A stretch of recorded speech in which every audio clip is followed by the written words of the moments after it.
the Pulvertaft in Derby for his fellowships, but he's here to talk ahead of Dr. Esther Vogelin, who will talk second on a similar topic, that is ultrasound in the outpatient clinic. So if I pass to Omid, who will share his slides and start his talk.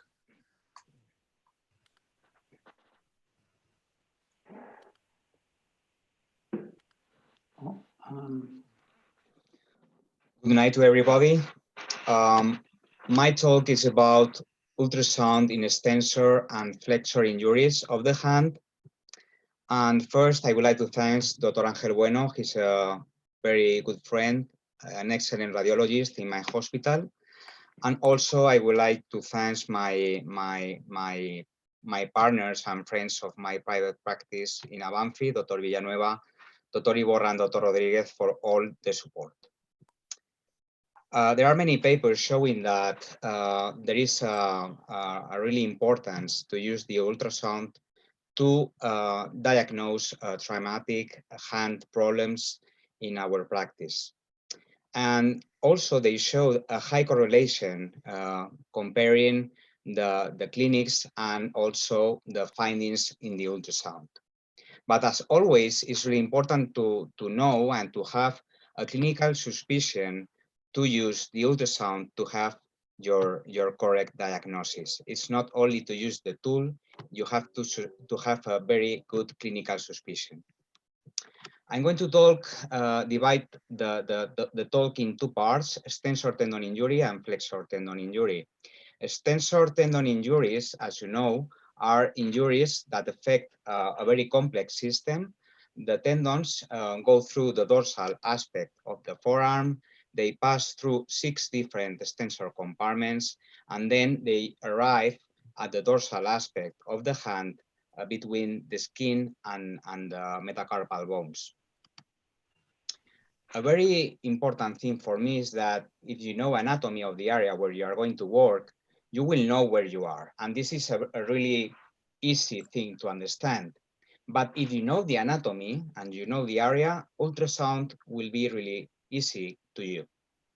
If you don't do this and you don't have a good base, you will feel like a blind, and when you will use your ultrasound, you will be really frustrated. So the aim of my talk is to show you that ultrasound is not difficult if you know the anatomy and you know how to use it. This is my PhD study thesis, and this is an anatomical study of the adductor pollicis longus tendon and also the variations inside of the first extensor compartment. We did one study in 20 cadaveric specimens, first with ultrasound studying all the anatomical variations inside of the first extensor compartment, and then comparing with the open dissection. The aim was to see if there was a correlation between sonography and anatomy. And we saw that there was a high correlation to see the length of the compartment, to see also some problems that we can see, like the presence of intracompartmental septums inside. And here you can see very nicely this bone prominence that is very typical of a septum, and this hypoechogenic area between the two tendons of the extensor pollicis brevis and adductor pollicis longus. And also the high correlation between the ultrasound and the open dissection with the septum before and after the release. Also, we checked the number of tendons, and of course, there was also a high correlation between sonography and dissection, and also the distal attachment. So with this, we can say that ultrasound shows very well what we can see inside of our body. Now we're going to describe different problems that we can find over the different compartments at the wrist. In the first extensor compartment, as you know, there are 2 tendons, the extensor pollicis brevis and the adductor pollicis longus. And the Decker vein disease is one of the most frequent problems in this compartment. We're going to see this problem with thickness of the extensor retinaculum. We can see also synovial fluid inside, and a high vascularity of the retinaculum and the tendon. This is a clinical case, and here we can see very well how the retinaculum is thick, how we have a synovial fluid around the tendon, and how in the mode, in the Doppler mode, we can see the high vascularity inside of the compartment. This is a paper of radiology showing one of the most important problems in the first extensor compartment. And this problem is the presence of a septum. Why is important? Because if you don't know that there is a septum and you do a shot or you do a release without opening the septum, you are going to fail. Very typical is the prominence, the bone prominence at the radial aspect of the radius, and also again the hypoechogenic area between both tendons. And also the high vascularity that we can see here in the Doppler mode at the retinaculum and also at the septum, and the high correlation with comparing what you see with the ultrasound and what you find in the OR. Be careful with cases where we have a selective involvement of one of the tendons. These cases are really important to know before the treatment, because if we don't know this and we have a selective involvement of one extensor pollicis brevis tendon, we are going probably to fail during the shot or during the surgery. So to see before doing the procedure is really important. This is a really nice case where we are going to see in a patient with Decker-Vein disease this thickness at the retinaculum and the deformity and also the extensor tendon rubbing when passed down of the retinaculum. This is a really nice case. Another thing that we can see inside of the compartment are partial ruptures. I would like to say before continue with the lecture to clarify two concepts, the long axis and the short axis. Long axis means that you are going to set your probe in a longitudinal aspect and the longitudinal axis of your probe will be the same axis of your limb or your finger. If we use the word of short axis, we're going to set your probe in a transverse position, comparing with the longitudinal axis of your limb. So always that you have to demonstrate a rupture of a tendon, please check in both axes. Only one axis is not a good idea. Here there is the long axis, and here is the short axis. And here we have this hole, and this is the partial rupture of the adductor pollicis longus. Can we see anything else inside of the compartment? Yes, we can see the high vascularity with the Doppler mode, showing that there is something wrong inside of this compartment. When we go through the third extensor compartment, we can see problems with infiltration of the tendons. These are problems that are really frequent in patients with gout, and that the tendon of the EPL will be thickened because there are infiltration of uric acid crystals inside. How are we going to see this with the ultrasound? We are going to see this because we are going to really demonstrate how the EPL tendon is really thick when it passes over the second extensor compartment. This is not a normal anatomy. This is a really strong infiltration of the EPL by these crystals. Also, we can see a rupture of a tendon of the EPL inside of the third extensor compartment. This is a case of Dr. Martinez, and what we are going to see is that in the place where the EPL should be, there is nothing, and proximally you are going to see the tendon that is really thick and also retracted. So we're going to try to see this.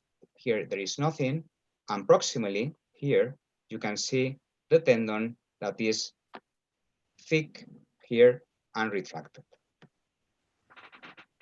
Also, ultrasound can help you to check the suture of your EPL that was repaired maybe 3 or 4 weeks ago. The patient comes with a problem of pain and one snap. Of course, you can move the thumb, but you can use the ultrasound to check the situation inside. So this is one static view, the distal tendon. This is a very heterogenic area in the area of the suture, but with this, you can say that it works or not. To see if it works, the best way is to do a dynamic ultrasound. And here you can check very well how, when you ask the patient to move, there is no good movement of the suture and there is no good movement of the tendon. And this means that there is a dehiscence of the suture. This is a lady that was unable to stand the thumb for 3 months. She had a surgery with a volar plate, and this is the lateral view. Here you can see very nicely a long screw and also a long screw in the first extensor compartment. So can we see this with the ultrasound?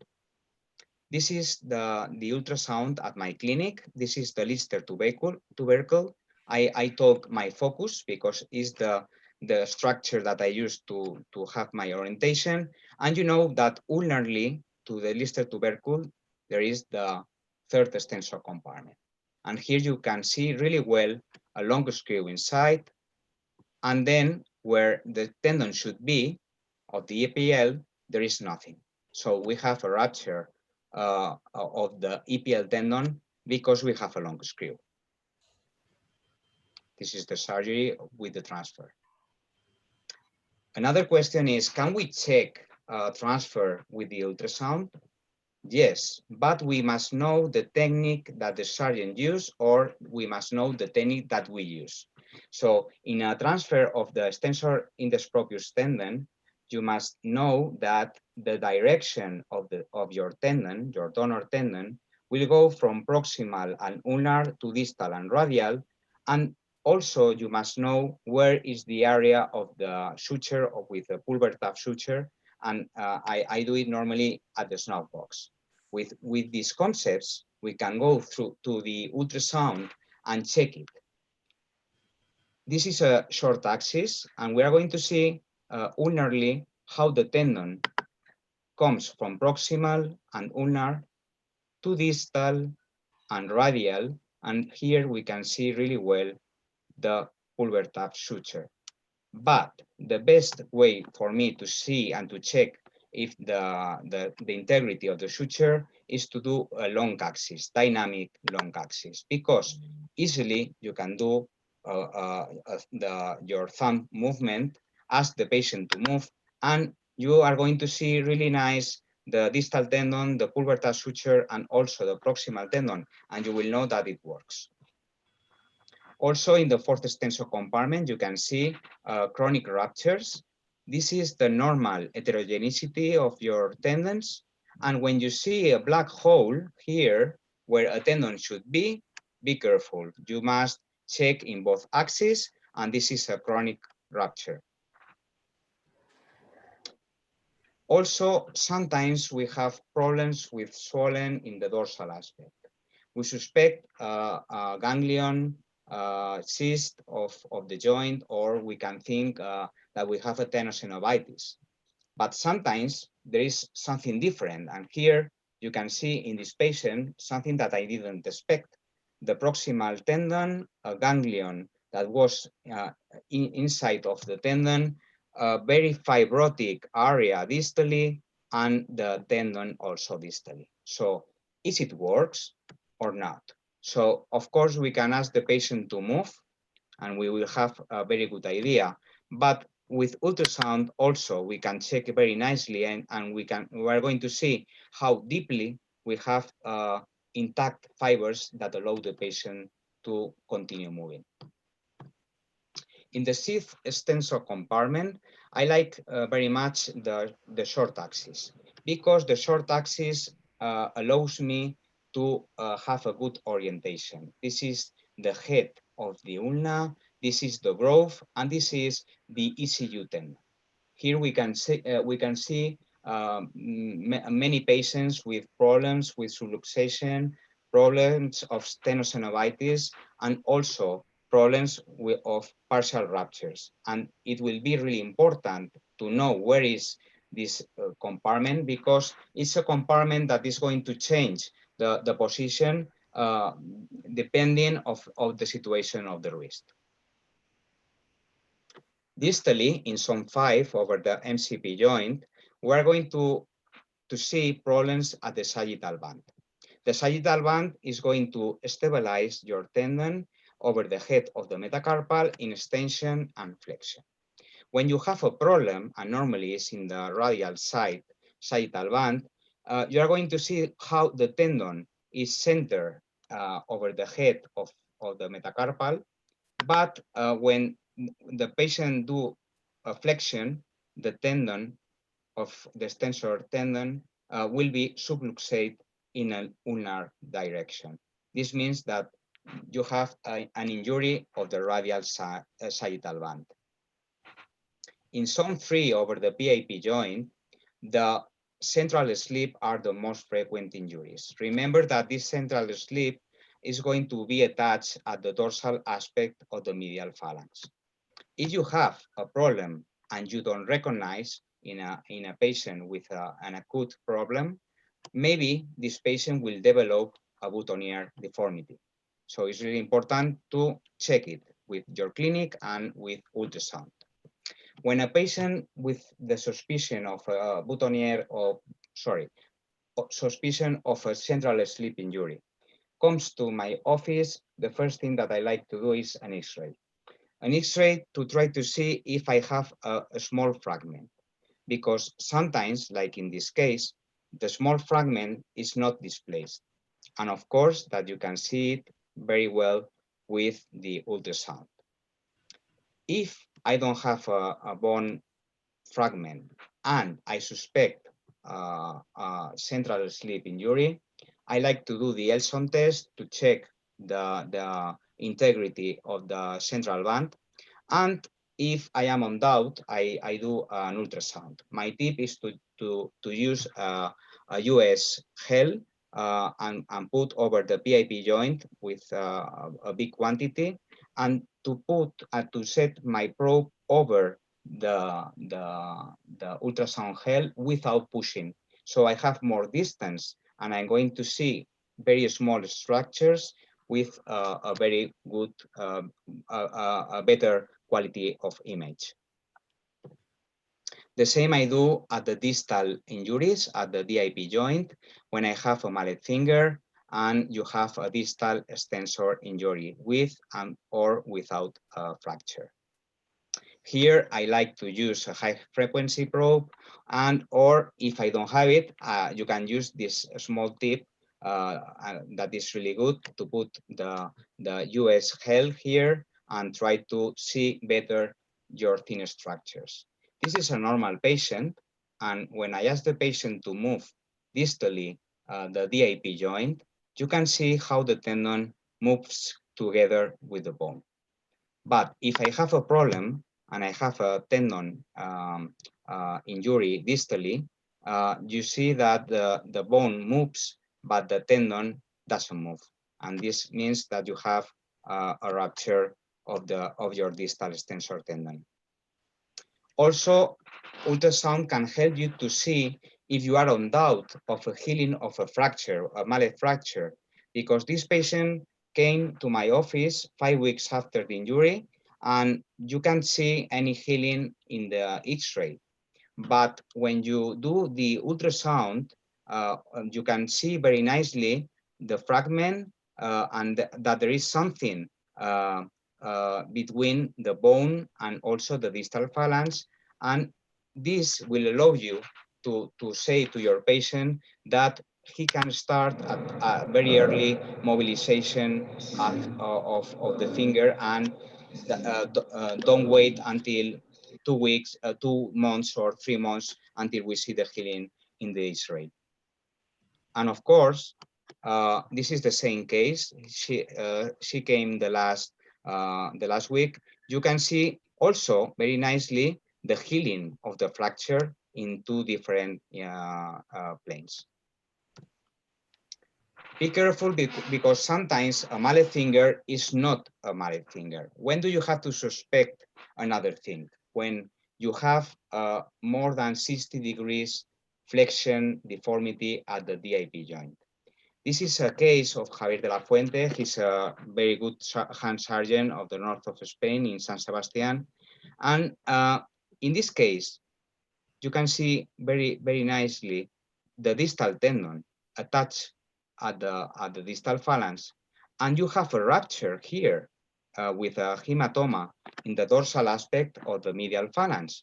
So it's not a mallet finger, it's a proximal rupture of the tendon. And this is really important to know before your surgical treatment, because you will see that it's a different problem. And this is, I think, is really one of the things that I like more of ultrasounds. See before opening.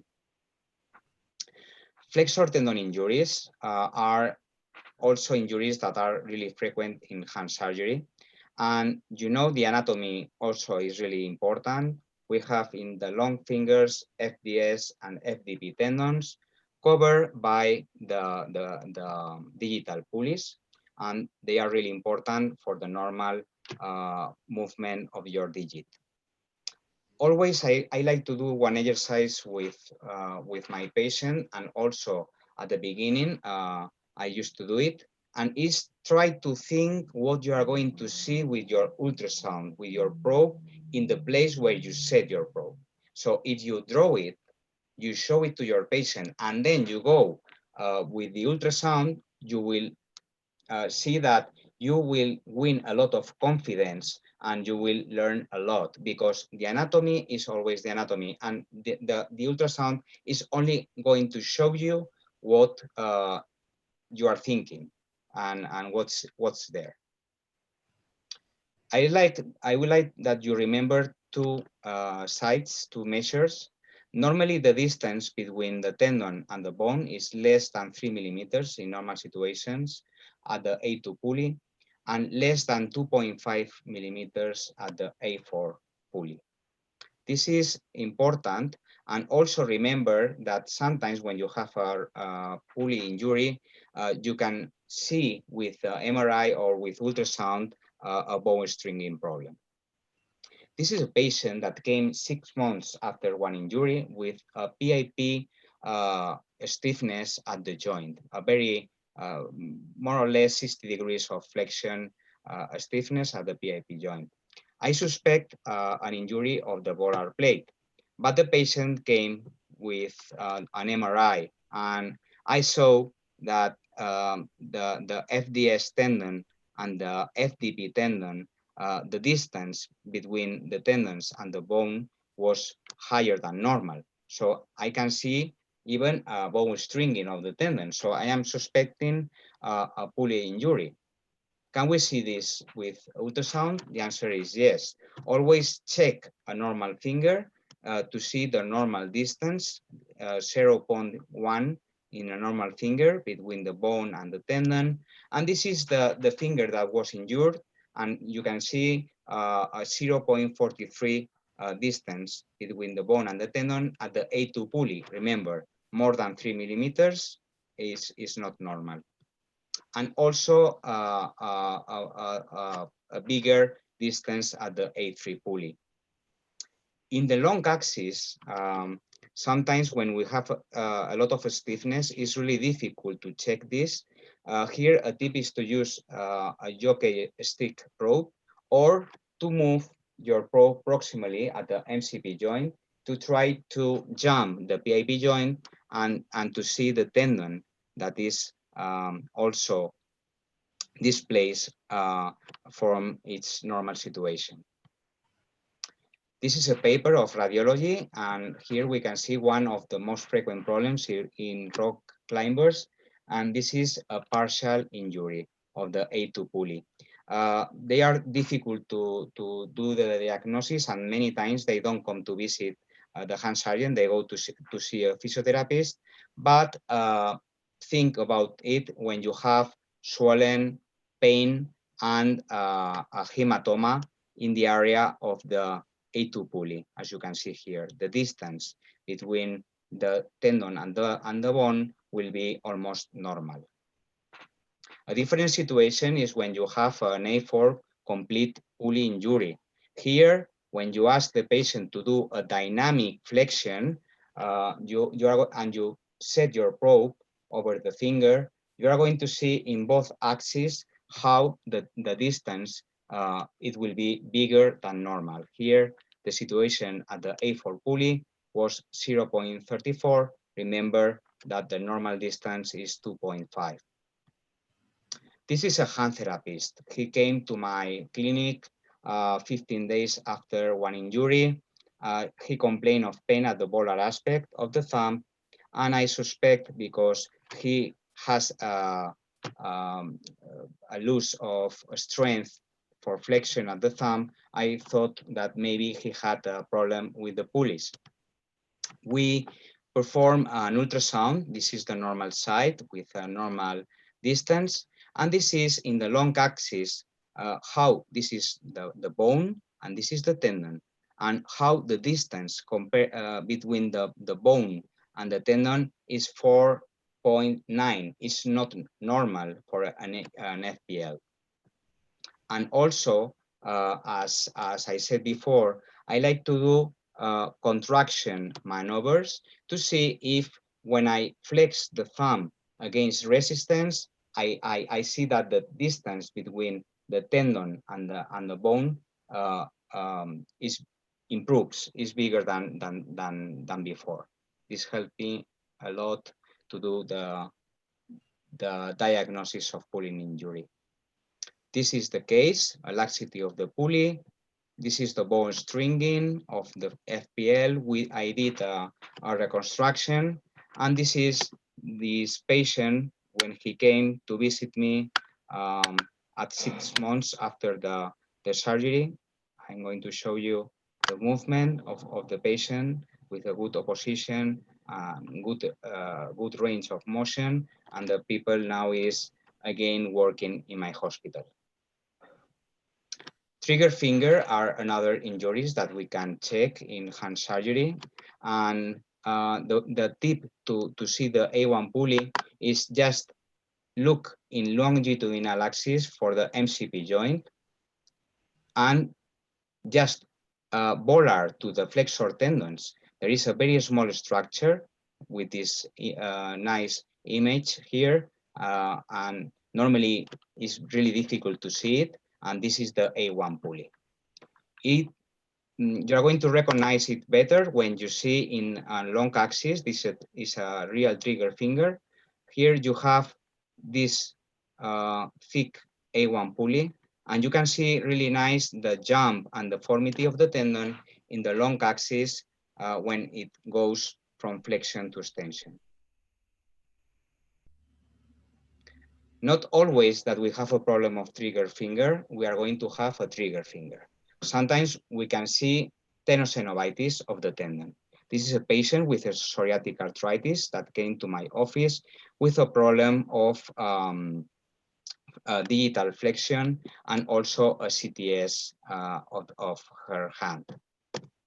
When I performed the ultrasound, I saw all the way of the flexor tendon sheath, how there was a very strong synovitis here, all the way. Even we can see where the pulley starts and where the pulley ends. You have to imagine, but this is the typical situation of a flexor synovitis. Sometimes, as in this case, you can see in the carpal tunnel a very strong synovitis of the flexor tendons that compress the median nerve. Remember that synovitis is not the most frequent cause of CTS, but sometimes in patients with inflammatory disorders, you have to think, and ultrasound is really helpful. In this patient, I perform a Wallach procedure, and I do a synovectomy, and I like very much to do Wallach in these cases, and I like that the patient see very well the movement, and also the surgeon is happy with the synovitis result. Sorry about the sound. This is the same case. I use also the Walland for the CTS, and she came to visit me at my office at 2 months later, and she's really happy with a good range of flexion of the digits. And now she's waiting for the surgery of the other hand. Finally, the tendon ruptures are one of the most important problems in traumatic hand. The FDS rupture is really rare and really difficult to diagnose in a acute patient. But ultrasound can help you to see in long axis and short axis sometimes this rare problem. Think about that when the patient comes 2 or 3 months after one injury, and the patient feel a mass here in the finger, or even he can feel a trigger finger at the PIP joint. Think about an FDS rupture. A most frequent rupture is the FDP rupture. The FDP rupture is a problem that is really frequent in rock climbers. And to see this rupture, first I would like to show the normal anatomy. This is the extension when I do extension at the DIP joint, and you can see very nice how the FDP tendon moves together with the bone. But if you have distal detachment of the FDP, you are going to see that when you are moving your distal phalanx, there is nothing of movement in at the FDP, and also you can see a hematoma here. This is a very nice case of a patient that is a rock climber, and he came to my office because he thought that he had a distal detachment of the FDP tendon. When I did the ultrasound at my clinic, I saw that I have tendon here, so it's not a distal detachment. So this really helped me to know and to do my strategy during for my next surgery. This is the short axis at the A3 pulley, no FDP tendon, and this is the ultrasound at the proximal area of the proximal phalanx, and here we can see the proximal stump. So can this help me for the planification of my surgery? Yes, because here you can see the same tendon as we saw before, with the distal stump and a very degenerative tendon rupture. Here you can see very nice the proximal stump of the flexor and the correlation between the reality that you can see in the OR and the reality that you have seen in your clinic with your ultrasound. I use also Walland for this, to do this repair, and here you can see in this, for me, difficult case, how the tendon was repaired and the range of motion. This is a Dupuytren surgery with a selective fasciectomy in a lady of 61 years old. He had one infection at the hand. Suddenly, she felt one snap at the hand, and she came to my office because she couldn't flex the fingers. This was the situation. So we have a problem with the middle finger, and the question is a problem of tendon adhesions or is a rupture? So always I like to check the normal finger so I can show to the patient the normal movement of a flexor tendon inside the hand. And I like that the patients understand what I am doing. So the confidence for them, it will grow when they will recognize what's going on. This is the same patient with the finger when we do the ultrasound at the finger that is affected. There is nothing. Even I do passive extension and flexion mobility, nothing of movement, and a lot of scarring. So I must suspect tendon adhesions or a rupture.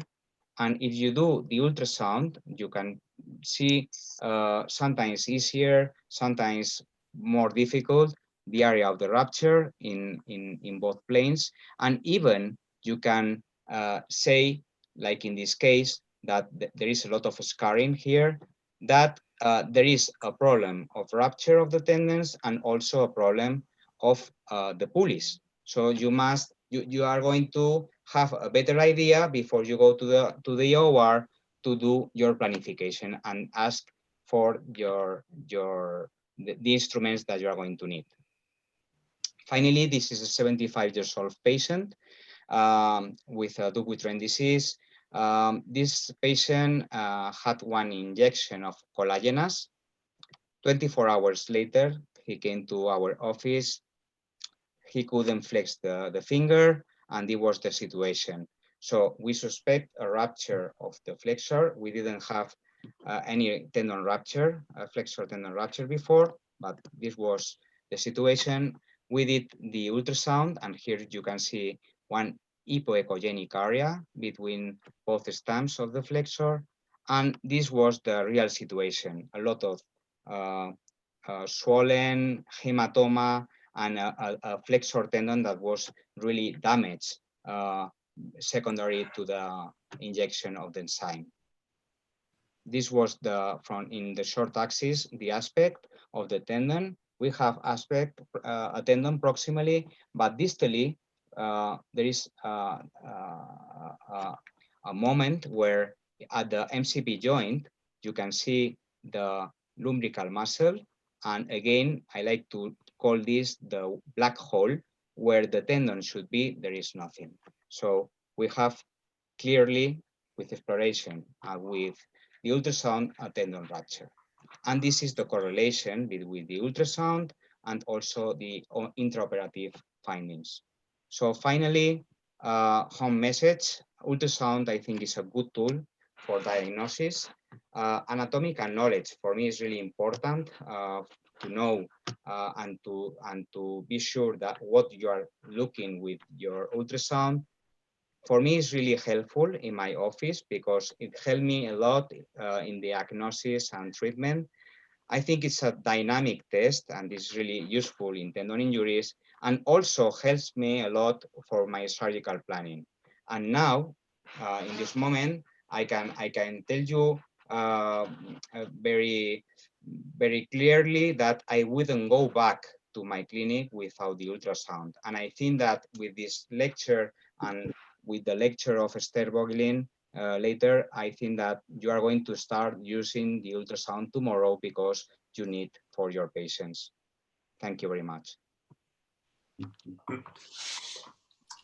Thanks, Omi's really insightful presentation. An incredible number of indications and cases where you can use ultrasound.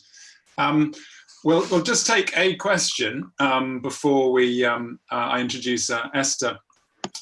Quite a few people have been asking regarding the use of ultrasound to sort of monitor healing, be it of the tendon or be it of the osseous bony fragment in a bony mallet.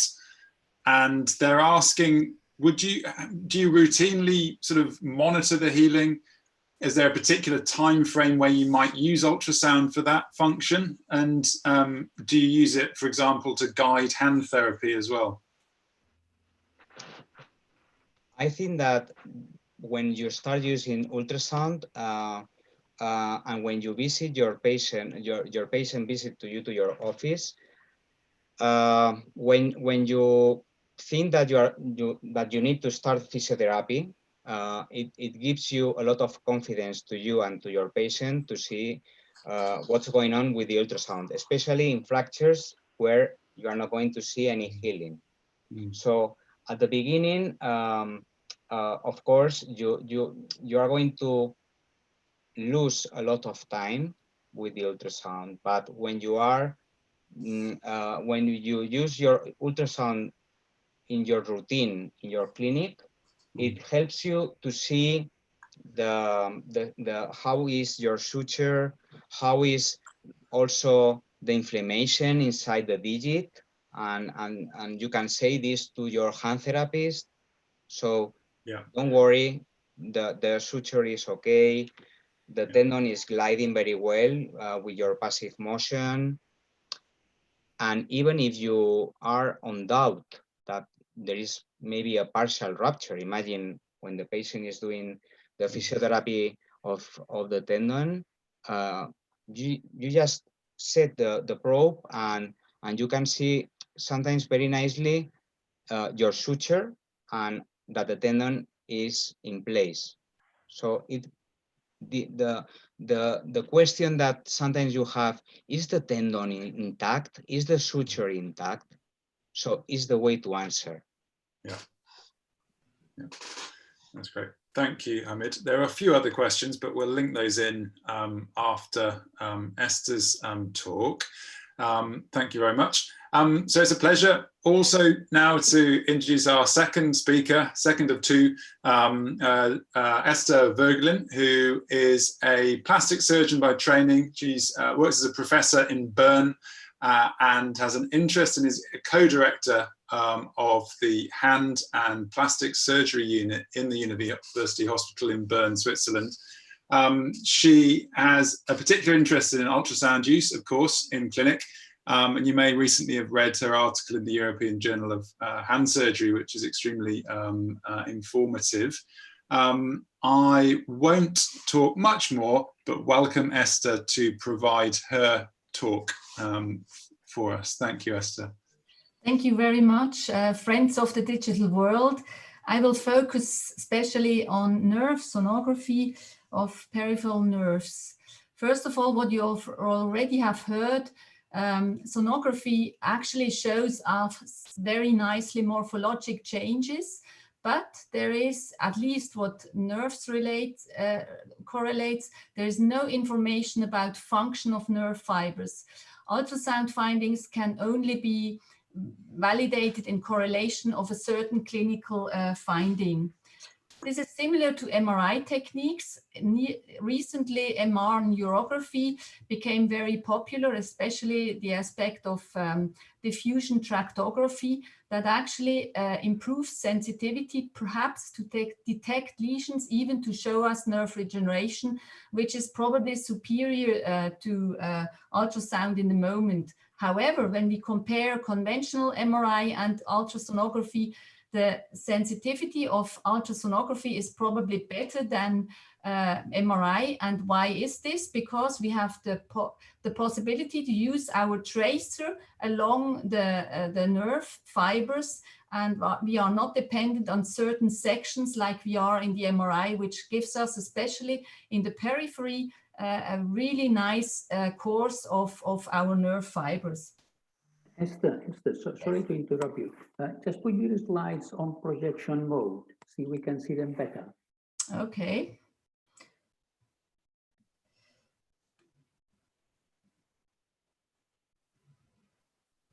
That's actually now this would be protection mode. Yeah, like if you can fill the screen with that.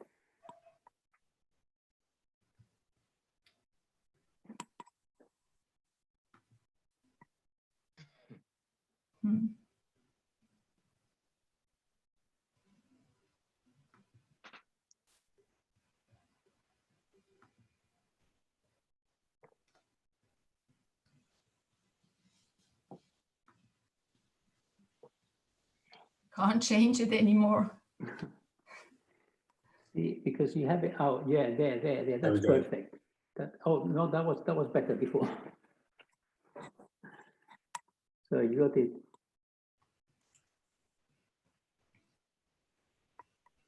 You got it right for a minute there.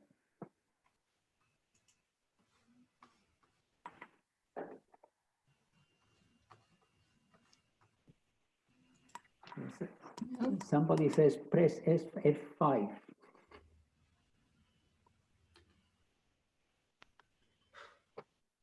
That was it. Yeah, no, you got it there before. Just like it takes a few seconds to change. So when you press, you need to give it a couple of seconds. Yeah.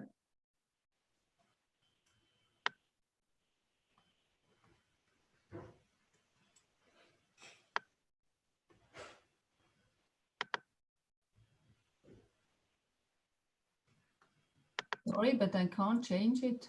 Do you have a button there that means a slideshow? Yeah, but then it's not good for you. It's just in the...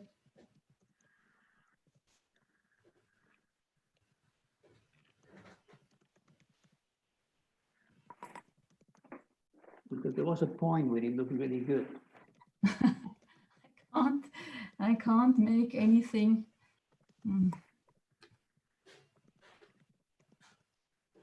There. For a second we had it, you know.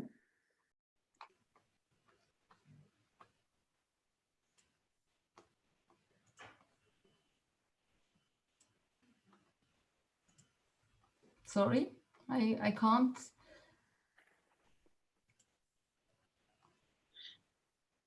If you go to a slideshow. Yes, I was all the time in the slideshow, but then it's not good for you. Because there we see your slide, but also we see the other slides on the there. That's perfect. That's better. Perfect. Perfect. Yeah. Yeah. I don't know what I did now. I'm so sorry for. No worries. That's okay perfect. now? Perfect. Okay. That's great. So we start again, or we continue again. Well, I'll prefer if you start again. Okay. Sorry, would that be all right? Yeah, sure. Yes. I'm sorry. Thank you. Go ahead. Okay, so ultrasonography actually gives us morphologic changes, but no information about function of nerve fibers. This is very important. If we compare it with the function of a tendon, we actually only see morphologic changes. And that's the reason why ultrasonography findings of nerves are all only valid in correlation with clinical symptoms. This is similar to MRI techniques. As you know, we often use MRI to get actually findings that are not correlated with the clinics. And nowadays we have the MR neurography that actually is more sensitive than sonography because of the use of diffusion tractography. We actually can also show nerve lesions very nicely, localize them, and maybe in the future also be able to see nerve regeneration better than probably with ultrasonography. However, conventional MRI and ultrasonography are similar in the specificity with a better sensitivity of the ultrasonography because we have the chance to follow peripheral nerves with our tracer directly along its course, whereas MRI only shows us selective sections, and this is not always corresponding with the whole course of a nerve. So neurosonography is, the anatomy is as well as everywhere in the sonography very crucial. But we have one good thing in the hand and in the legs. We have actually the possibility to compare our findings with the healthy or uninvolved other side. And please use that always, because you get a good comparison and you learn a lot about what is normal and what is abnormal. Then, as I said, we want to show a couple of things, morphological changes in injured nerves, especially neuromas. And also what is nice to follow is the postoperative course after nerve reconstruction or nerve repair with sonography. I want to show two examples of a diagnostic and therapeutic infiltration in nerve lesions, and finally some aspects of nerve tumors and other lesions. The texture and the gliding capacity of a nerve is very good to see. You see here, when I get my arrow, yes, here we are. You see here, this is the typical longitudinal structure of a healthy nerve. This is an ulnar nerve, this is the ulna here. And you see the single fascicles, whereas in the cross-sectional area on this side, this is more difficult in this aspect, but the cross-sectional area or the transversal section, a healthy nerve shows like a salami slice. You see the white dots of the axons.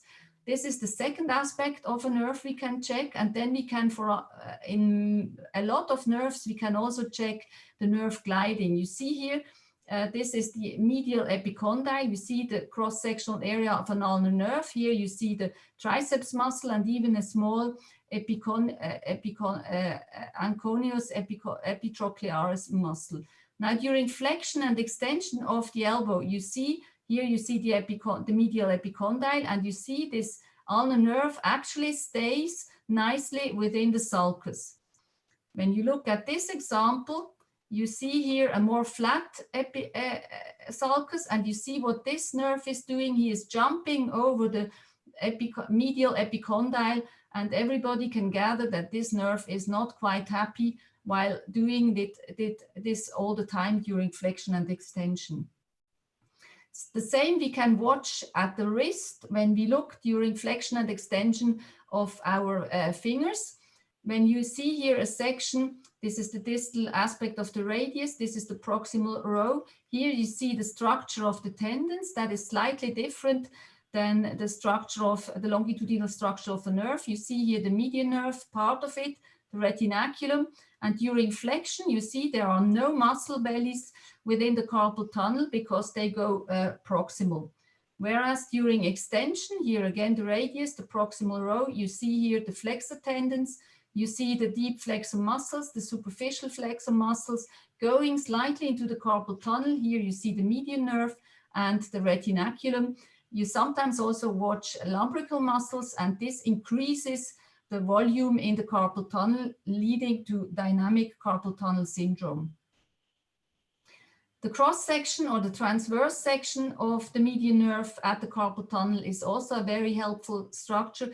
You see here the pisiform, the ulnar artery. In the center during the fist, you see the median nerve. Here is the tubercle of the scaphoid, the flexor carpi radialis. And what you see, this is the cross-sectional area right in the center when you do a fist. When you extend your fingers, you actually see that this cross-sectional area goes along to the radial side, to the scaphoid tubercle. About half of the transverse cross-sectional area moves to the radial or to the ulnar side during flexion and extension. This gives you a hint how mobile a nerve is during this movement. You also can watch that dynamically. You know already now this is our median nerve, and when we flex and extend the fingers, you see that a healthy nerve actually jumps around within the carpal tunnel when there is enough space around the flexor tendons. The same you can watch longitudinally. You see here again the longitudinal fibers, a little bit thickened epineurium and the flexor tendons, and when there is a normal gliding, you see about 2 to 3 centimeters gliding of the nerve along the flexor tendons with a normal movement. Nerves have actually all kinds of funny things to do. You see here again a median nerve in the distal forearm, and look what this nerve is doing while we trace it. It actually does a kind of asymptomatic somersault without any symptoms. It just fools us a little bit around, and you see there is no thickening, there is no indirect signs that this nerve is not happy doing it. You will later on see that nerves doing some things like that may be also pathologic. Now coming back to the median nerve in the carpal tunnel, you see here an unhappy median nerve. This one actually is not able to move around. There is a thickened epineurium and he cannot jump to the left and to the right. He is captured in the carpal tunnel, in the transverse section. In the longitudinal section, you may gather this nerve is here, and he actually gets stuck right here at the entrance of the carpal tunnel. So indirect, you get signs how healthy or how happy a nerve is during movement. So in summary, we have a typical pattern of the nerve, the epineurium that is hyperechogenic, white, and the axons that are white, and in between there is hypoechogenic fluid. We have the tendons and the muscles, and we can follow the longitudinal movement and the simultaneous gliding of nerves with tendons during flexion and extension. This is very nice to learn around the median nerve, but there are also other nerves we can experience that.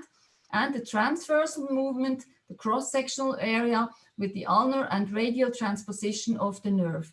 So looking at the nerve, you always have to check the gliding, the longitudinal and the transversal movement in comparison to the other side in order to get enough information about this nerve.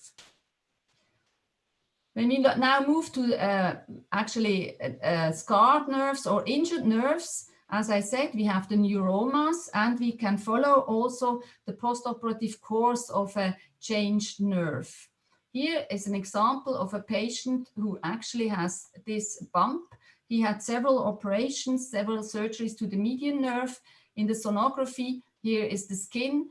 You see there is quite a thickened bump here. There are some fascicles going through this bump, but there is a lot of scarring in the cross-sectional area. You might see it's like an explosion. There is not much left of a salami slice in this area, but a lot of scars.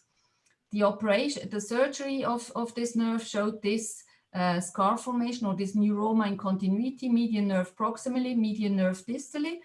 And we decided to reconstruct this nerve again with a nerve graft. Here you see it already covered by nerve protectors and TENDON. I don't want to talk to you about the indication, just what the ultrasonography helps us here. Afterwards, we actually checked sonographically 5 months later the course of the nerve, and you see here the nice fibers. Then there is a bump again, and you can follow the nerve fibers distally. When you look at the cross-sectional area, you see here the median nerve, the salami slice, and when you look what this salami slice is doing, you see that there is not a normal structure here in between. And the patient was not better with pain again after this surgery. So we checked again, and this corresponded actually to this area, and we found a necrosis of our nerve graft with this, again, neuroma that was also histologically proven with actually an inflammatory process. So in this desperate situation, we actually decided to resect the nerve again and put some caprolactone wrap around it to avoid to get a new neuroma formation. And I want to show you again the sonography to that. You see here the caprolactone. This is the distal part of it. This is the proximal part of it corresponding to our intraoperative findings. And when we do the cross-sectional area of this nerve, you may see that there is the nerve, and here you see the caprolactone around the nerve proximally, no nerve, and then the caprolactone around the distal part of the nerve. What happens with time? You see here 14 months later, we still can gather here this caprolactone, but we don't see the shell anymore as good. More distally, we can gather it. It's a little bit more pronounced than proximally, but in the cross-sectional area, you see here the nerve again, but there is no shell around this. Has been resorbed. So ultrasonography may help you to follow your surgery in due course. And you see here the patient without having sensation after this second nerve resection, he is quite happy functional wise. So I think I want to just show you that ultrasonography helps you to follow your clinics, what happens inside. You see here another example for a morphologic change. You see here the nerve fibers of a digital nerve, and you can gather that there are no fascicles in between. You see here the fascicles proximal and distal. In the cross-sectional area, you see here no salami slice. And when you look at it dynamically, you see during fist, there is some tendon, lumbrical muscle, and some nerve, but the nerve is actually here also having not a nice pattern. However, the clinics shows that this patient with a neuroma in continuity, this was his index finger, has actually quite a nice sensation, he has no pain. So these morphologic changes actually do not correspond to the bad clinic we would expect when we just see the sonography. So you only can interpret your sonography together with the clinical situation. This is another neuroma. This is an end neuroma. You see here the proximal part of the nerve, and here the hypoechogenic part of the end neuroma. When you look at the cross-sectional area, here is the neuroma along the cephalic vein at the upper arm. And when we follow that dynamically, you see the vein, here the neuroma is coming, and here you see the nerve along the vein before it gets to a neuroma. This helps you to localize a neuroma with sonography apart from the tinel and the clinical signs. Another example of a primary neurography, you see here a 90% lesion, again, of a median nerve that has been repaired microsurgically. And you see here sonographically, it's very nice with the high resolution. Nowadays, you can even see the 9-0 stitches here. You see the distal and the proximal nerve fibers. There is some part of a small area of scarring. And in the cross-sectional area, you see again the salami slice type of the pattern. And when you look at it, when we follow it, there is one piece where you don't see the salami slice is very good, but the rest is very nice structure. And this corresponds again with a good sensory and motor function of this median nerve lesion. Another example of a nerve graft, here you have a neuroma in continuity, again over 3 centimeters of an ulnar nerve that has been grafted with cable grafts. You see the sonography preoperative, here is your neuroma. There are no fascicles crossing this area, and the cross-sectional area is again without salami slices. And postoperatively, you can follow your reconstruction. Here you see the nice fascicles. There is maybe an area that is not so nice. Here are the sutures again, and distally the nerve has been can be followed again. And again, the nerve fibers in transversal section are also nicely visible. So in summary, interrupted patterns of nerve fibers in the longitudinal and the transversal area are very important signs for the changes of a nerve. It doesn't necessarily give you the function of it, as I said several times. You have to look for hyperechogenic edges of the epineurium and the surrounding of the nerves, and look also for the reduced or even abolished gliding capacity of the nerves that are you interested in. You have a good control of axonal pattern in distal nerve lesions, pre and post-op, but I think you have no more information with MR neurography in distal nerve lesions, as I mentioned before. And don't forget, you have no information about functionality of nerve fibers. Now, to the diagnostic and therapeutic infiltrations of nerve lesions, I only want to show you one example. This is a carpenter who had an ulnar nerve injury 13 years ago and has been grafted in the distal forearm of his left hand. And he actually had a quite nice motor function. You see here the first dorsal interosseous muscle and the intrinsics. He had quite nice sensation. You see here in this Semmes-Weinstein monofilament mapping, but he got over the years uncontrollable pain. You see here also the force. He has on his uninjured side 6 kilogram, and on his injured side 4 kilogram of the pinch force. Now, what do you want to know when someone comes to you with uncontrollable pain? You want to exclude this pain by a diagnostic infiltration in order to know whether this patient has only a sensory deficit after infiltration or also a complete motor deficit. And then you can plan more defined what you want to do. So you see here the ultrasonography. This is the ulnar nerve. Here was the neuroma. You see here the needle. This is the ulnar nerve. And we actually do an infiltration of the ulnar nerve proximal of this zone to get more information. You see here in the cross-sectional area, Here is the nerve graft distally, and then you place your needle proximal to it, proximal to the nerve graft, and herein is already your infiltration of your local anesthesia. This is the ulnar artery, here is the ulnar nerve. After infiltration, this patient had no sensation, but still some pinch control. You see here the mapping again, no more sensation. So he must have some median nerve innervation of his intrinsics that gives you more confidence to do whatever you want to do a reconstructive procedure again. This is what we did. We actually reconstructed the nerve again. His sensory recovery was not anymore as good as beforehand. His force was also not as good, but he was get rid of his pain. You see here the longitudinal reconstruction of his new nerve graft, and in the cross-sectional area there is some changes, but not really a huge neuroma.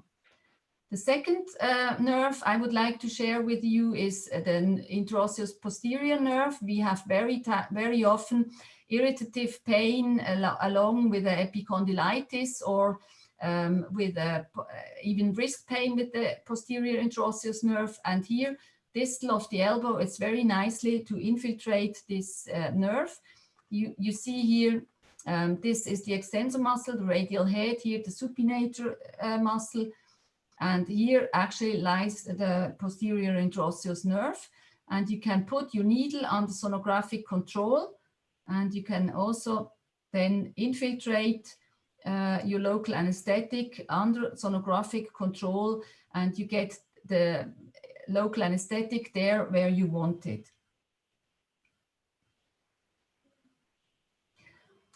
The next chapter I would like to touch is entrapment or torsion of nerves. You have already seen an asymptomatic torsion of a nerve and two examples of nerve tumors where we see the limitations and the advantage of ultrasonography. This is a young lady with a hyperalgesia of the lateral cutaneous femoral nerve. And you see here the ultrasonography. This is the anterior iliac crest spine. And here you see where this nerve is coarse, there is a bit of a mess. And in the longitudinal sections, there is actually also the nerve not anymore going further down. This corresponds to allodynia in this area, hyposthesia in this area of her anterolateral thigh. We did several infiltrations of this nerve and then operated on her, and we found an entrapped nerve in a suture of his previous hip surgery. We could actually free the nerve and just put an allo wrap around it, and then post-operatively we could, this is a cross-sectional area of the cutaneous anterolateral femoral nerve, and you see now this nerve is again happy in this area where he had been captured. Another example is the radial nerve at the humerus. You see here the humerus cross-section. You see here the cross-section of the radial nerve that is far too small. In the longitudinal section, you see here the radial nerve, and you can gather there is a little dent. And when you put the cross-section of your nerve here, you have this volume, and proximal and distal is this volume. And what we found intraoperatively was corresponding to our sonographic finding. You see the torsion of the radial nerve at the distal humerus. So this is actually something you would not gather, you would not get in the MRI, because it's very difficult to get this slice in an MRI to get this finding. Here you are much more precise with your sonography. Now, last but not least, I would like to share the nerve tumors. You see here a bump distal of the axilla. This is the musculocutaneous nerve, and you see here a typical feature of a schwannoma. What is really important is that you look at the exit of your involved nerve with the schwannoma, and also the entry here in the axilla. It's not so easy to get that. And then you have your cross-sectional areas. You have seen earlier also the Doppler mode or the color mode, and you can check the vascularity of a tumor. You see here there are cysts. There are also calcifications around this, and this is the typical feature of ancient schwannoma. The more experience you get, you also can see the fascicles along the tumors. When you follow with your sonography, the fascicles with the sonography proximal and distal. However, there are limitations. Here I show you another schwannoma. This is actually the exit of the nerve. This was the common peroneal nerve. Here you see the schwannoma. This is quite big. And you see here we had an MRI because this schwannoma was nearly 8 centimeters, 8 square centimeters. And this is very difficult to picture with your probe that is only 3 centimeters long. You see here the cross-sectional area of the schwannoma. Here is the cross-sectional area in the sonography, and we have no chance. We pick about a tenth of the tumor. You see here the peroneal nerve only distally, but not proximally. And in the operation, you see this is a huge tumor. We actually were not able to resect it without sacrificing the peroneal nerve. That's why we just debulked it. And you see now after the debulking, you can see the entry of the peroneal nerve, the rest of the tumor shell, and the exit of the peroneal nerve. You can also look at the healthy side now with the cross-sectional area. This is the peroneal nerve at the same size location where you see it in the involved area. And now after debulking, you have a chance to follow the common peroneal nerve at the distal femur over the whole area. This is the femur here. And so in summary, we can localize nerve lesion, especially very small nerves, and we are independent from the course of the nerve with the sonography. We can also check the dynamic nerve gliding, as I tried to show you during active and passive motion. And we need to know that there is very often no correlation with our morphologic changes with the clinical function. It's very important to check that together. Not each neuroma must have a clinical bad function, as I have shown you. Sometimes it really correlates very well, but sometimes not.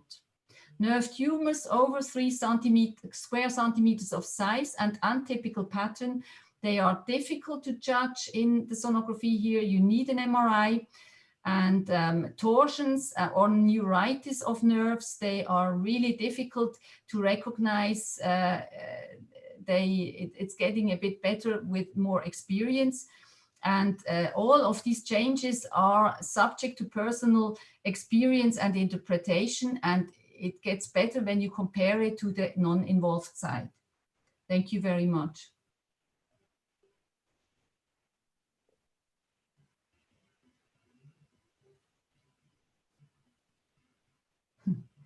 I don't.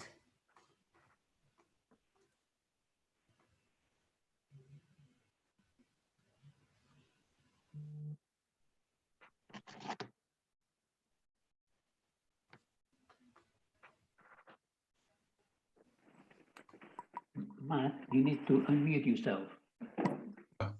Unmuting. Good. Thank you. Better. So thank you, Esther, for that great talk and insight into how you use it for nerve lesions. We'll take some questions related specifically to maybe nerves and your talk, and then some more general questions. You've got a few to get through. One of the questions related to the use of ultrasound and carpal tunnel syndrome and how you use it. If you can rely on it, and if you use it for most cases of carpal tunnel syndrome or not. Can I show this example? Do you see that, or is this not visible?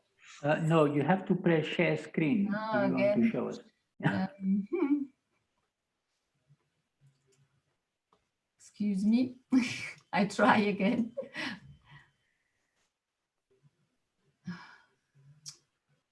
Yeah, we can see the screen. But not yet the image, I guess. I have the same problem again. Yeah, same problem, yeah. You have to do whatever you did before. Yes, I can't remember. Oh, well, no, that wasn't. Yeah, there. For a second, it was there. Yeah. I think I show it like that. Can you see that? Yeah, do that, yeah. Yeah. I just want to, whether you can see that this is the median nerve here. Yeah. This is the radius. This is actually the carpal tunnel. And I think when you want to use carpal tunnel diagnostics, you need to have a lot of, or at least 4 cross-sectional area measurements, as you see here.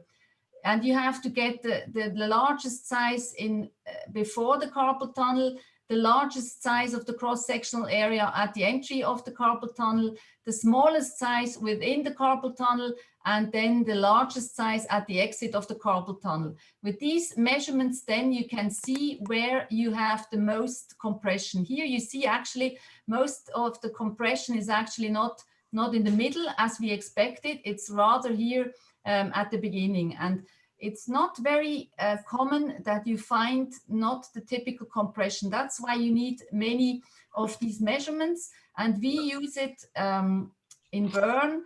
We use not the absolute cross-sectional areas, but we measure it with ratios. That means we compare these 2 measurements, we compare these 2 measurements, we compare these 2 measurements, and we have put some values, what that gives you a hint where is the biggest sensitivity to really have a carpal tunnel.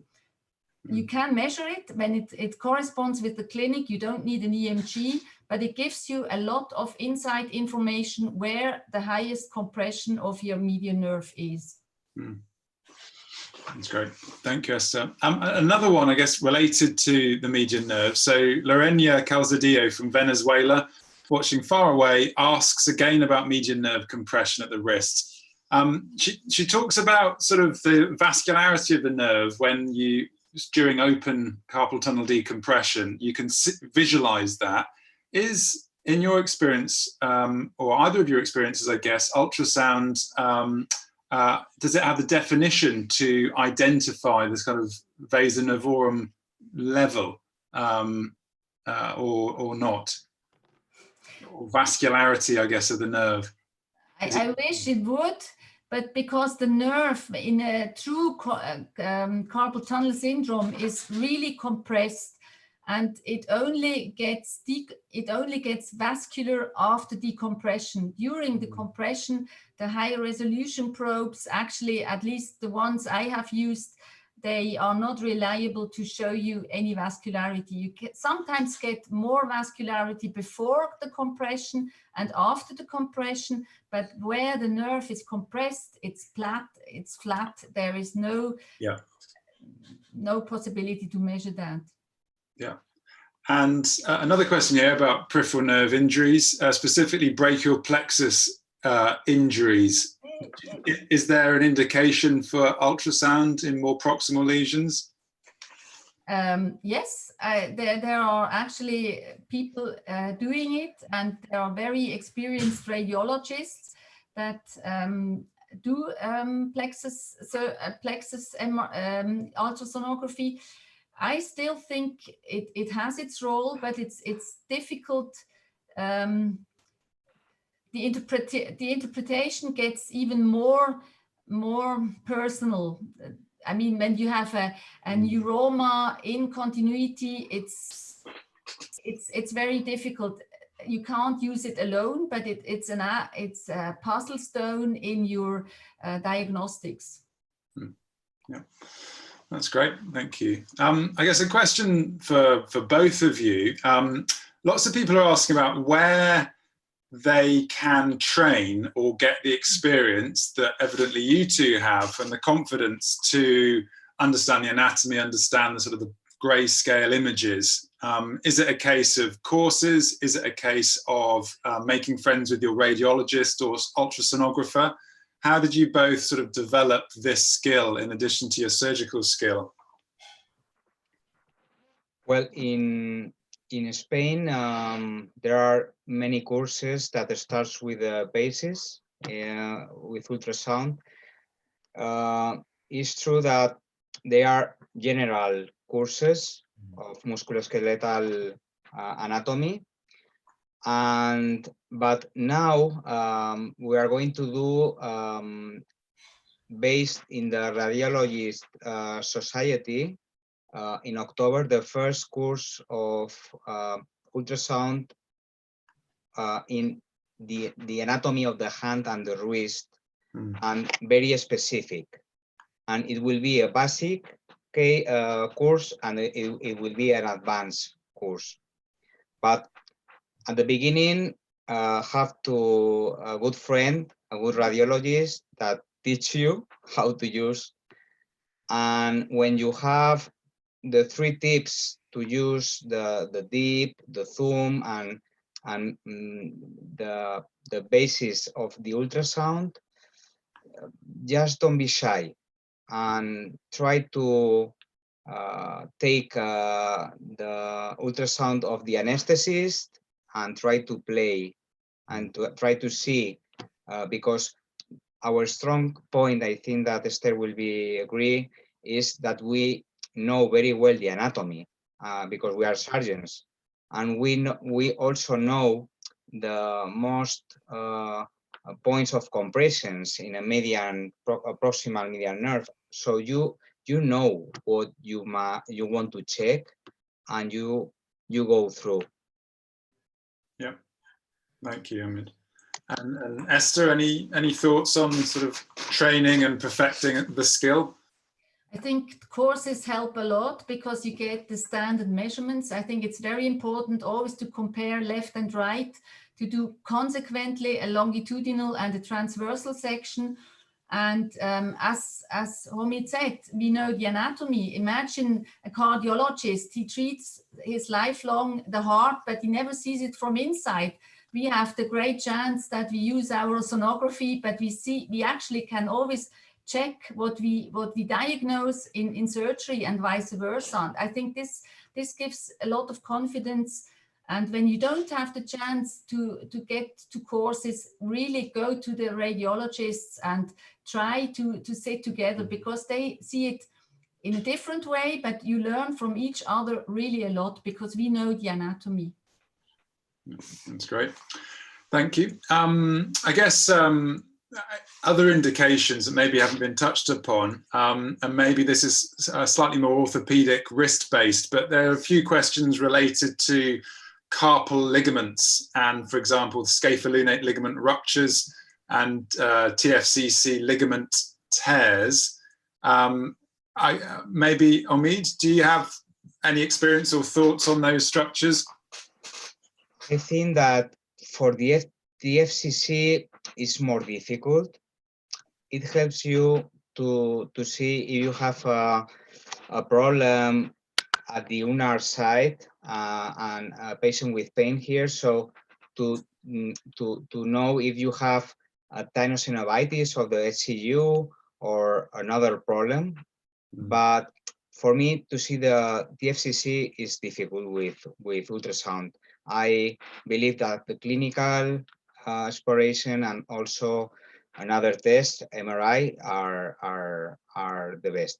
In the scapholunate ligaments, yes, because when you flex your wrist and you set the probe in a transverse plane, you can check the normal wrist with the injured wrist in a static situation, and then try to do your test of ulnar desviation and try to see how in pronation and ulnar desviation the ligament, if it tears, if it is rupture, you are going to see very nice how the distance between the scaphoid and the lunate will be bigger than normal.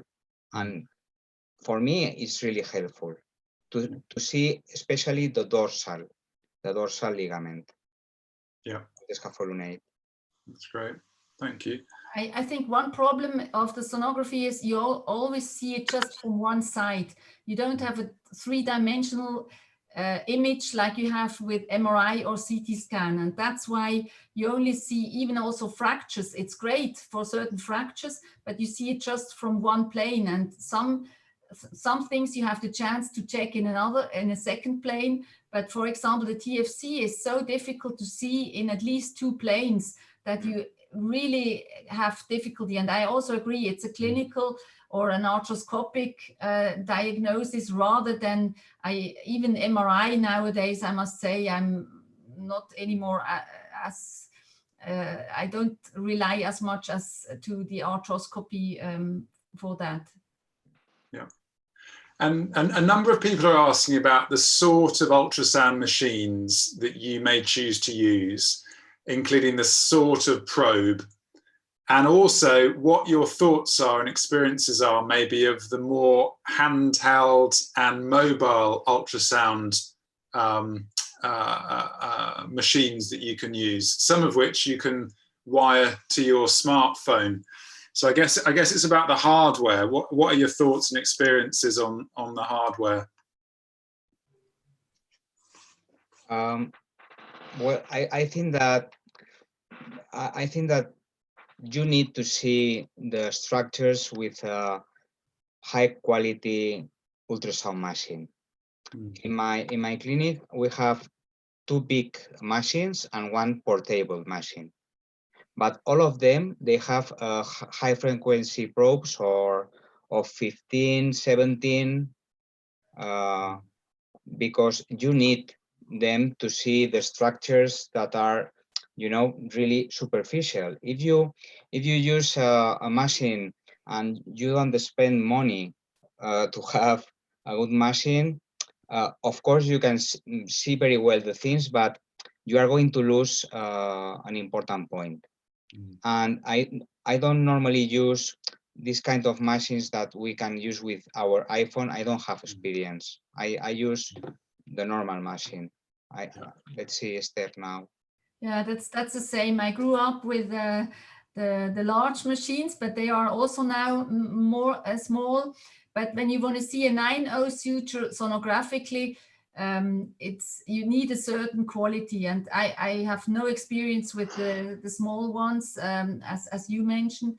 I think it's always better to start with something than nothing, but it's more difficult when you have a high-end machine to go backwards to a less quality, and your eye gets very much used to the structure of your sonography machine. So I think to start with is not so important. You can rather improve yourself with a better machine, but the other way around is much more difficult. Yeah, thank you. And a few people have asked, I guess it goes with the sort of learning and the learning curve, but from a medico-legal point of view, when you're comparing your and the practice of others to that of a ultrasonographer or trained radiologist, how do you cover yourself and how do you sort of audit your outcomes? And somebody asks, are you able to demonstrate equivalence to your radiological colleagues? In Switzerland, we have to do a diploma in order to be able also to get money for our ultrasonographies we do, and we have to document it carefully. Carefully is also room for interpretation, but that's why we teach people to do it in two planes, compare it to the healthy side, so someone else also is able to follow your diagnostics. So when you do an image, someone else should actually could recall what you have seen and what you have documented. This is the goal. And this is what we teach in our courses. And actually, after having the diploma, you should be able to do that. Without such structure, to be honest, I don't know. But I think as a surgeon, yes, you do at some point an exam, and then you are also responsible for what you are doing. And I think it's the documentation is everything, you know, whether you do a surgery or whether you do a diagnostic. In Spain also we have the same. there is a diploma program by the Radiology Society, and you you are going to do different courses and to arrive to different levels. So this will give you the point to do things. But I think that I don't like to compare, because we are all trying to do our best for our patients. So the radiologist has been the most important person to show the ultrasound. What I think that the hand surgeon has is that we know different aspects, different areas of injuries and compressions, and we know some information that sometimes the radiologist is not going to look for. So the best is to be in touch with the radiologist. And I learn a lot of my radiologist in my hospital, and I also help him to understand problems like the proximal medial nerve compression, because when I ask him, can you do an ultrasound and can you tell me if there is a compression? Sometimes he will look for the Ganther muscle, but I want to see the deep head of the pronator. So because this patient has one special maneuver, and I am thinking about the compression of the medial nerve in that point. So this is the point. When you ask for an ultrasound to a radiologist, always ask what you want to know, not in generic situation, because you know what you are thinking. The radiologist will just do an ultrasound looking for the different aspects of compressions or the most frequent situations, but you have a patient and you have the clinical information. And this is the point, I think, to share and to learn together. Matt, I'll just make a comment. Phil is asking, do any of you run courses?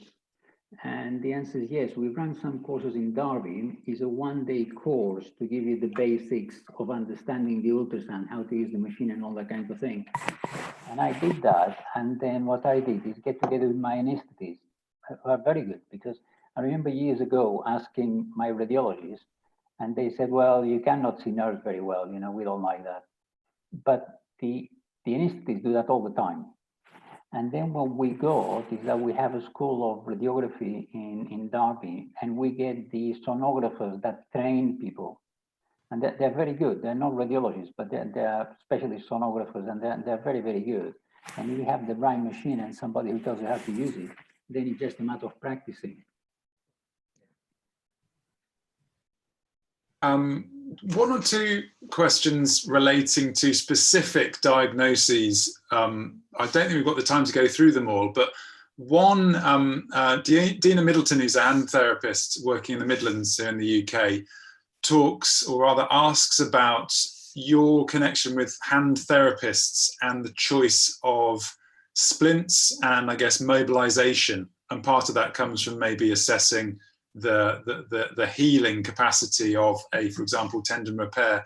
Do you use the results from ultrasounds in the sort of the post-operative period to inform or discuss with your hand therapy colleagues where to go and what splints to use? Has it influenced you in that way?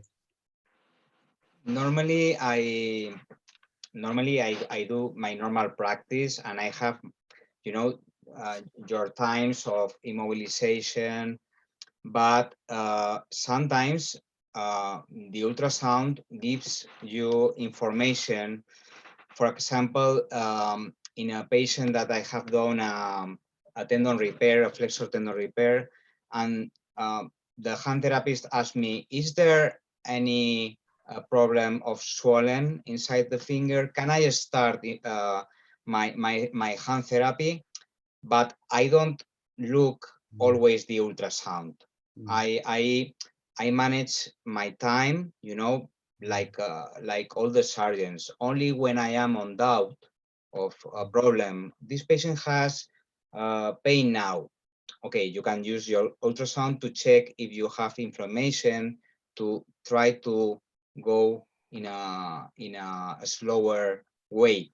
But not, and I am in touch with the hand therapist of my hospital always, and in my private practice always, because I think that the results that you are going to obtain in your hand surgery depends of your work, but depends of the patient and the hand therapist that is going to help you very well to do the physiotherapy. That's great. Thank you very much, Omid. I think that probably concludes the questions. Thank you very much to Omid and to Esther for your fantastic presentations and sharing your experiences. I will hand back to Carlos. Thank you, Carlos. Thank you, guys. Yeah, I agree. You know, these are two phenomenal presentations, very well illustrated with lots of examples, very convincing. And after your talks, 85% of people think that having an ultrasound in the clinic is very good or essential. So you've convinced nearly everybody. So that's good. And I wanted to just show you here, if I can, the talk for next week, which will be by Professor Burke, who is the emeritus professor in Derby. He's going to talk about factitious disorders. Factitious disorders is when patients don't tell you the real story for one reason or the other, and they can be very difficult to diagnose. And it's good to have somebody with a vast experience, as Frank has. I've put the link on the talk, so that will be again next Monday, 8:30. Join us if you can. I wanted to thank Matt very much for helping us today, and our friends from BOTA, the British Orthopedic Knee Association, and all the participants for joining us and for participating and asking questions. Thank you very much, and good night. Thank you. Very much. And have a good evening. Thank you. Good What's night. left of it?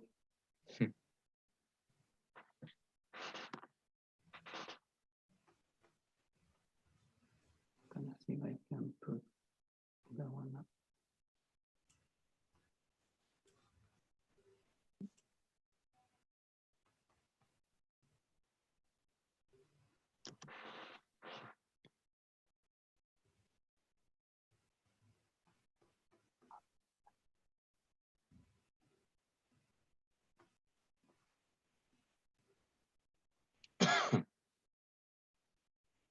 That's the talk for next week.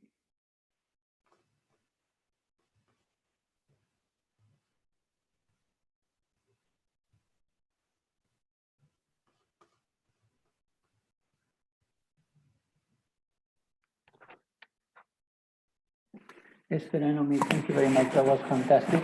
I think the two talks complemented themselves very well, and you educated and inspired people, which is not easy. Thank you. I'm sorry that I messed up to begin with. Not